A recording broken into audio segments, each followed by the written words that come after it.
buka. Semuanya keluarin. Ini apa? Buka.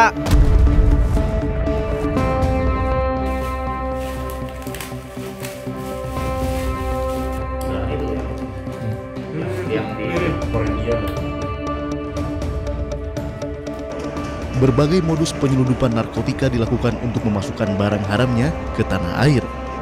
Salah satunya adalah penyelundupan narkotika yang disembunyikan di dalam kaleng makanan berisi bubuk bumbu.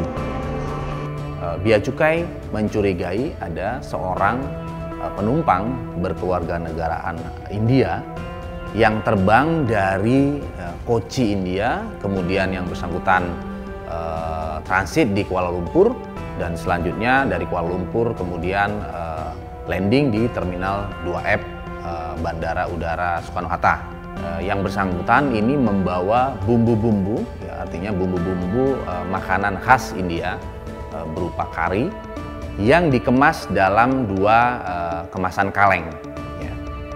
Nah, setelah dilakukan pemeriksaan dan pemindaian X-ray, ternyata di dalam bumbu yang disembunyikan yang disimpan di kaleng tadi itu ada sesuatu benda lain yang ada di dalamnya. Setelah semua isi bumbu bubuk dikeluarkan, ternyata terdapat bungkusan plastik berisi kristal bening dengan berat total 2.944 gram.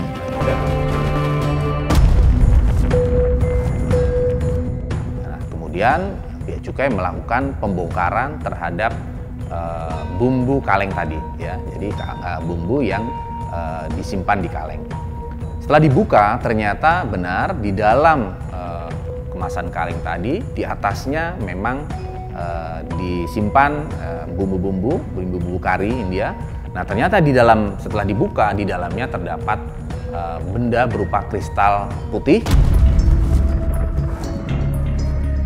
Untuk memastikan temuannya, petugas menguji dengan alat uji narkotika. Hasilnya positif sabu atau metapetamin, narkotika golongan 1. Nah, diketahui dari hasil wawancara dan pengembangan terhadap penumpang tadi, yang bersangkutan ini diperintahkan oleh pengendali yang juga berdomisili di India untuk membawa barang tersebut ke sebuah hotel di Pasar Baru. Nah, memang penumpang tadi diberikan keleluasaan oleh pengendali untuk memilih hotel sendiri dan yang penting lokasinya berada di Pasar Baru, Jakarta Pusat. Berdasarkan temuan ini, Bea Cukai Soekarno-Hatta bersama Polrestabes Bandara Soekarno-Hatta mengembangkan kasus ke salah satu hotel yang berada di Jakarta Pusat. Tim gabungan Bea Cukai dan Polresta kemudian melakukan counter delivery dan berhasil mengamankan 2 orang yang diperintahkan sebagai pengambil barang. Ya, ini 2 orang warga negara Indonesia, MJI dan MZ. Buka. Semuanya keluarin. Ini apa? Buka. Apa isinya itu? Hah? Keluarin ya. Ini lu lihat separuh aja dulu lihat. Taruh di bawah. Isinya apa? Pada awalnya, 2 orang pelaku yang bertugas untuk mengambil barang tadi menjalankan aksinya atas perintah dari seorang yang berinisial A. Namun, tim berhasil mengungkap lebih lanjut siapa sebenarnya seorang yang bertugas pengendali dari penyelundupan narkotika ini. Nah, diketahui ternyata yang mengendalikan barang ini bukan saudara A, melainkan adalah saudara EB atau F yang merupakan kakak dari saudara A. Jadi saudara A ini hanya dipakai namanya saja, sementara pengendali adalah saudara E atau saudara F yang saat ini sedang menjalani hukuman di sebuah lembaga permasyarakatan di Tangerang.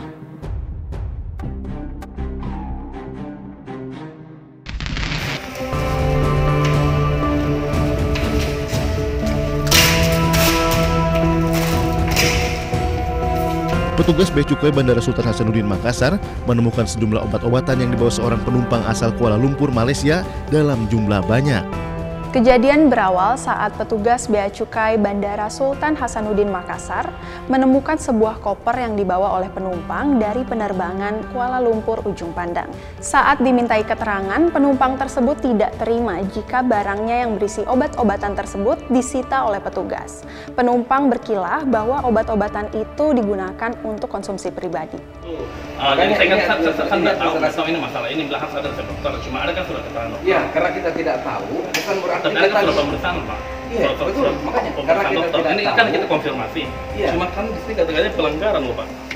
Jangan salah Pak, sini kan Iya, perkara ini pelanggaran. Iya, makanya kalau ini Kalau ini kan buka, saya belum tentu pelanggaran, saya kan konsumsi pribadi, bukan untuk dijual belikan. ya itu kan versi tadi begitu. Mau nanti kita Betul. mau bawa siapa, nanti kita Iya. bisa buktikan nih. Diketahui obat-obatan itu berasal dari Cina dan tidak dideklar dalam Customs Declaration, sehingga petugas memiliki bukti kuat untuk menyitanya. Saat ini obat-obatan itu diserahkan kepada Badan Pengawas Obat dan Makanan. BAP-nya kan beda. Dengan ini pun kita bisa mengkonfirmasi ini. Iya, saya kalau saya terkait balik kan aku ya Pak. Enggak begitu. Enggak begini. Ini kan uraian penindakannya apa semua alasannya Iya, pelanggaran. ini kan formatnya undang-undang, tidak bisa Nah, padahal saya kan- rubah-rubah. Betul. Merujuk pada Peraturan Badan Pengawasan Obat dan Makanan Nomor 30 Tahun 2017, setiap obat dan makanan yang masuk ke wilayah Indonesia dalam jumlah banyak harus mengantongi izin impor border.